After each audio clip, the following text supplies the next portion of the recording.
Hi నమస్తే welcome to my channel Vasumathi's vlogs. మొన్న శనివారం అడిగినానండి దేవుళ్ళను. దసరా తర్వాత దగ్గర 5 నెలలు అయిపోయింది. ఇంకా నా ఆపరేషన్ వల్ల దీపావళి పండుగ ఏమో జైపూర్ వెళ్ళి చేసుకోలేదు. దీపావళి తర్వాత ఇంకా ఏం పండుగలు వచ్చినాయండి, మా గురువుగారు పూజ చేసుకున్నాము. ఇంకా నేను చేసే మెయిన్ పండుగలు ఇంకా సంక్రాంతి అయితే అసలు కడగలే, జనవరి 1 కడగలే. అంటే ఇది వరకు పెళ్ళైన కొత్తలోనే అమ్మ వాళ్ళలాగా నేను వారం కడిగేదాన్ని. టపర్వేర్లో బిజినెస్ చేస్తూ కూడా నేను పొద్దున 9 లోపల దేవుళ్ళను కడిగి వంట చేసి చిన్నదాన్ని సంకకేసుకొని పెద్దదాన్ని స్కూల్కి పంపించి మా వారిని ఆఫీస్కి పంపించి ఇదే సేమ్ లంచ్ క్యారియర్లు ఇచ్చేసి, కాకపోతే అప్పుడు పిల్లలకు సపరేట్గా వాళ్ళకు పాలు కాచుకోవటము, వాళ్ళకి సపరేట్గా వండడం అవి ఉండేవి. ఇన్ని పనులు చేసే నేను ఇప్పుడు అసలు 9కి ఒక వంట మాత్రమే చేయగలుగుతున్నా. ఇలా ఆలోచించుకుంటానండి నేను. అప్పటి ఎనర్జీ లేదు అని అంటే నా ఫ్రెండ్ వచ్చినప్పుడు అన్నది, మంజు వచ్చింది కదా, అప్పటి ఏజ్ ఉందా నీకు, అప్పుడు ఎనర్జీ లేదు అంటావు అని. కానీ ఏజ్ పెరిగినా కానీ మన ఎనర్జీ లెవెల్స్ ఏజ్ ఉంది కదా అనేసి తగ్గించుకోకూడదండి.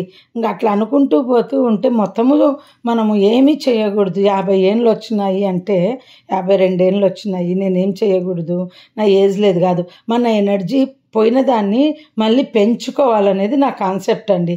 నేను ఇంకా ఇది సదరన్ సూపర్ మార్కెట్లో తెచ్చుకోండి ఇది రూపేరి, అదైతేనే ఇంత నల్లగా ఉన్న గిన్నెలు, ఏదో వెండి గిన్నెలు కానీ ఏవైనా ఫాస్ట్గా క్లీన్ అవుతాయి. సిల్వర్ డిప్ అయితే మళ్ళీ దాంట్లో డిప్ చేసి తీయాలి, ఆ వాటర్ నల్లగా అవుతుంది, లేదా స్ప్రే బాటిల్ వేసుకొని చేయాలి. అందుకని నేను ఇది తెచ్చుకుంటే ఇవైతే కొద్దిగా ఎక్కువ రోజులు దేవుడి గూట్లో నల్లగా అవ్వకుండా విగ్రహాలు ఉంటాయండి. అసలు వారం దేవుళ్ళను కడిగే నేను తర్వాత బెంగళూరుకి వచ్చాక ఏం చేశానంటే అండి, 15 డేస్కి ఒకసారి కడగడం అలవాటు చేసుకున్నా. ఇంకా అదే నా ఎనర్జీ లెవెల్ ప్రకారం కావచ్చు, అందరూ రోజు కడగకూడదు అనడం కావచ్చు. ఇంకా బెంగళూరు వదిలేసి ఢిల్లీకి వచ్చాక పీరియడ్స్ వచ్చినాక మంత్ స్నానం అయిపోతుంది కదా, అప్పుడు మంత్లీ అలా కడుక్కుంటుంటే అమావాస్యలని ఇంకా దీనిలకని. అంతకుముందు నేను అమావాస్యలని కడిగేదాన్ని కాదు. మనకు ఎక్కువ గ్రహణాలు వచ్చాయి కదా, అంగ కడగాలని చెవులో ఎవరో ఒకరు చెప్తారు కదా. సో గ్రహణం అప్పట్లో ఒకటోసారో ఎప్పుడో రేర్ వచ్చేది, ఒక 2 ఏళ్ళు భలే వచ్చింది కదా. ఎప్పుడు గ్రహణాలకని కడగటం, మంత్లీ పీరియడ్స్ అయినాక కడగటం. ఇంకా ఈ ఇంటికి వచ్చాక అసలు 3 సంవత్సరాలుగా ఓన్లీ పండగలకు కడుగుతున్నా. ఎందుకంటే పని మనిషి ఉండదండి మాకు, తెలుసు కదా అందరికీ, రెగ్యులర్గా చూసే వాళ్ళకు. ఇంకా పని మనిషి పని చేసుకోవడం, డస్టింగ్ చేసుకోవడము, ఇంకా అన్నీ అలా అయిపోయి ఇంకా మా పిల్లలతో అన్న అసలు పండగ కూడా చేయటం లేదు. ఎంత బాగా చేసుకుంటుంటే పండగ, దీపావళి పండగ కానీ ఇంట్లో కానీ దసరా కానీ అన్నీ బాగా చేసుకుంటుంటే ఇయర్ పండగలే చేసుకోలేదు అనేసి ఇంకా ఈ ఉగాదన్న ఎలా చేసుకుంటానో తెలీదు. చక్కగా మళ్ళీ ఈ ఉగాది నుండి అన్ని పండుగలు బాగా చేసుకోవాలని అనుకుంటున్నాను. అందుకని దేవుళ్ళనన్నీ నేను కడిగేసి ఇంకా శనివారము టెంకాయ అదేం కొట్టలేదు, దేవుళ్ళని అడిగితే టెంకాయ కొడతారు కదా. ఇంకా గిన్నెలన్నీ చూడండి డబ్బాలో వేయకుండా బయట పెట్టారు. ఎందుకంటే ఇంకా శనివారం సాయంత్రం బయటికి వెళ్ళాం కదా మేము, అది ఇంకా అన్ని తిన్నవన్నీ ప్లేట్లు ఆదివారం ఇవి పొద్దున ఆదివారం గిన్నెలు చూపిస్తున్నా. ఇంకా రాత్రి ఎన్ని గంటలకు పడుకున్నానంటే ఆదివారము కూరగాయలు తెచ్చుకొని కూరగాయలు తీసేసుకొని, ఇంకా వంట వీడియోలు అయితే షార్ట్స్లో చూశారు కదా, ఇంకా ఇంత మిగిలిన కర్రీని పడేసేయచ్చు, కానీ ఫ్రిడ్జ్లో పెడతాను. ఒకరోజు పెట్టి ఎవరన్నా తింటామంటే ఉంచేసి తర్వాత పడేస్తానన్నమాట. ఇంకా ఈ అన్నమే నేను నిన్న చిత్రాన్నం కలిపిన. ఇలా వ్లాగ్ వీడియోలు చేసుకుంటూ నేను రోజు మీతోటి మాట్లాడుతూ నిజంగా నా వాళ్ళు నాతో లేరన్న ఫీలింగ్ను లేకుండా 4 ఏళ్ళు గడిపినాననేది మొన్న 9 రోజుల్లో చూశానండి. నేను ఎవ్వరికి ఫోన్లు చేయను, మ్యాక్సిమం ఏదైనా అవసరం ఉంటే క్లోజ్గా ఉన్న వాళ్ళకి ఫోన్ చేస్తానన్నమాట. పిచ్చాపాటి మాట్లాడుకోవడానికి కూడా నేను చేయనండి, ఎందుకంటే నేను అంత బిజీగా ఉంటాను. మా ఇంటికి వచ్చిన మా ఆయన ఫ్రెండ్స్ వాళ్ళు కూడా అడుగుతారు, అంటే ఆంధ్రా నుండి ఢిల్లీకి వచ్చేసాం కదా, నీ టైంపాస్ ఏంటమ్మా అని అడిగారు ఒకసారి. అంటే ఏముందన్నా, నాకు యూట్యూబ్ ఉంది, వీడియోలు చేసుకుంటా అప్లోడ్ చేస్తుంటాను, వంట చేసుకుంటా, నా ప్రపంచాన్ని నేను క్రియేట్ చేసుకున్నా. ఎప్పుడు ఏ బాధ ఉన్నా కానీ మనకంటూ ఒక ప్రపంచాన్ని క్రియేట్ చేసుకోండి, అందులోనే ఉండిపోండి. అందులో నుండి బయటికి వస్తే కానీ తెలియదు మన బాధలన్నీ. నాకు ఇందులో బాధలు ఉన్నా కానీ ఇందులోనే సఫర్ అవుతూ ఇందులోనే ఉన్నాను. మా పిల్లలు ఇంకా చలికాలం బట్టలన్నీ ప్యాక్ చేసేసి పెట్టేశాను అన్న, ఇవన్నీ తీపిచ్చేసాను. షటిల్ కానీ అప్పుడెప్పుడో 2 years ago చిన్నది కొనింది. ఈ చిన్నది ఏం చేస్తుందంటే అట్లాగే వాడుతుంటుందండి. మేమే తీపిచ్చే వరకు తీయదు, వద్దు బాగుంది బాగుంది అంటుంది. నేను పెద్దది కలిసి తీసేస్తాం. నా పెద్దది కూడా ఏదైనా బోర్ కొట్టిందంటే మధ్యలోనే తెచ్చిచ్చేస్తుంది. ఇది చాలా వాడినా, ఇది లూజ్ అయిపోయింది, ఇది టైట్ అయిపోయిందని. ఇది మాత్రం అట్లా కాదు, అన్నీ వాడుతుంది. మేమే కూర్చొని ఇద్దరము ఫుల్ సండే అంతా. ఇదేమో పెద్దది మింత్రాలో కొనింది.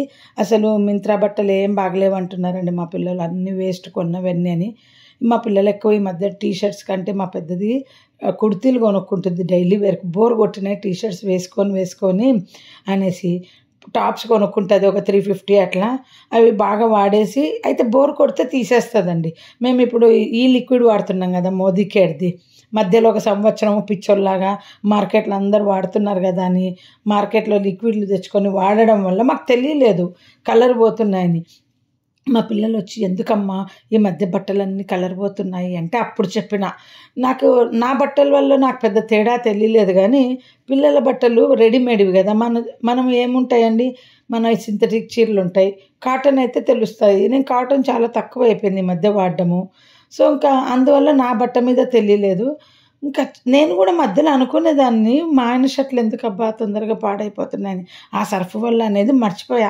సో మళ్ళీ మోదీ కేర్ లిక్విడే వాడుతున్నాండి. ఆ బట్టలన్నీ ఇట్లా తీసేసినటువంటి అండి వెంటనే ఎవరికన్నా ఇవ్వకూడదంట, కొద్ది రోజులు పక్కన పెట్టి తర్వాత ఇవ్వాలంట. లేదా మా పాప అంటే అది ఉప్పు అట్లా లైట్గా ఉప్పు చల్లి ఇవ్వాలంటే, ఎందుకంటే దోషం మనది వాళ్ళకి అంటుకోకుండా ఉంటుందంట. మా పాపకు కూడా చాలా సెంటిమెంట్స్ తెలుసండి. నేను నిజంగా చెప్పాలంటే పండగ ఎప్పుడని ఒకప్పుడు నాకు మా అమ్మ ఫోన్ చేసి చెప్పేది, మా చెల్లెలు చెప్పేది. నేనేం పట్టించుకొని వాళ్ళు ఫోన్ చేసి చెప్పినప్పుడు ఓ పండగని అనుకుంటాను. నేను ఎప్పుడు అంతేనండి, నాకు పండగ అనేది ఎదురు చూడను అనమాట. ఓకే పండగ వస్తుందా, ఒక్కోసారి 2 రోజుల ముందు తెలుస్తుంది, ఒక్కోసారి 1 రోజు ముందు తెలుస్తుంది. నా మైండ్ సెట్టింగ్ అలాంటిది అనమాట. ఏవి థింక్ చేసుకోను పండగ ఎప్పుడు వస్తుంది, బర్త్డేలు ఎప్పుడు వస్తుంది, మ్యారేజ్ డే ఎప్పుడు, ఏ డేట్లు అని. ఎందుకంటే నా టపర్వేర్ బిజీ, నా బిజినెస్ ఆలోచనలు, నేను దాంట్లోనే ఉంటాను అనమాట. ఇప్పుడు నా కూతురు చెప్తుంది ఏ పండగ ఎప్పుడు వస్తుంది అనేసి. అలా నేను నాకు మా అమ్మ మా లోటు నా కూతురు తీరుస్తుందండి ప్రతి విషయంలో. అందరికీ పెళ్ళిళ్ళు అయిన తర్వాత కూతుర్లు అంత చక్కగా చూసుకుంటారేమో కానీ నా కూతుర్లు ఇద్దరు, మా ఇద్దరిని పెళ్ళయి ఉద్యోగం చేసేటోళ్ళలాగా చూసుకుంటారండి. ఇంకా వాళ్ళు జాబ్లో సెటిల్ అవ్వలేదు, చదువుకుంటున్నారు. ఎవరైనా అడుగుతారు మీ పిల్లలు నెక్స్ట్ ఏం చేస్తారంట అని. మా పిల్లలకు చాలా కోపం వస్తుంది. నెక్స్ట్ ఏం చేస్తాం, మేము ఇప్పుడేం చేస్తున్నామో అది అడిగితే బాగుంటుంది.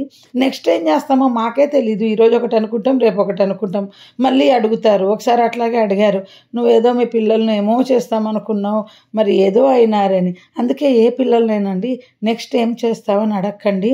మా పిల్లలు చెప్పమన్నారు, వీడియోలో కూడా చెప్పమ్మా. మా జనరేషన్లో అందరు పేరెంట్స్ కూడా చెప్పకుండా దాచిపెడుతున్నారు. ఎందుకంటే అందరు బంధువులకు చెప్పుకుంటారు, ఫ్రెండ్స్కి చెప్పుకుంటారు. అవి జరగటం లేదని మేము డిస్కషన్లు చేసుకుంటుంటాం. మా ఫ్రెండ్ వాళ్ళమ్మ అయితే నా దగ్గర కూర్చొని అడుగుతుంది ఏం చేయాలనుకుంటుందో అని, నన్ను అడుగుతుంది. అప్పుడన్నా తను బయట పెడుతుందని. ఎవరికి వాళ్ళు మైండ్లో అనుకుంటాం, లేదా ఫ్రెండ్స్లో డిస్కస్ చేసుకుంటాం, కానీ మేము బయటికి చెప్పము అని. మీకుంటుంది, మీరు పేరెంట్స్గా మీ బాధ మీకు ఉంటుంది, చెప్పుకోవాలి. మా పిల్లలు ఏం చేస్తారని ఎవరన్నా అడిగితే మనము ఏమో తెలియదంటే అవతలి వాళ్ళు ఏమనుకుంటారంటే పిల్లలకు వీళ్ళకు కాంటాక్ట్స్ ఏం లేవని.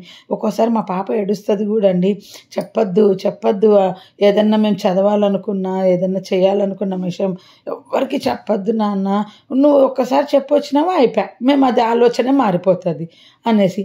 ఇప్పుడు జనరేషనే కాదు, మనం కూడా చూడండి, ఏదైనా ఎవరికైనా చెబితే అది జరగటం లేదనే కదా అందరం దాచిపెడుతున్నాం.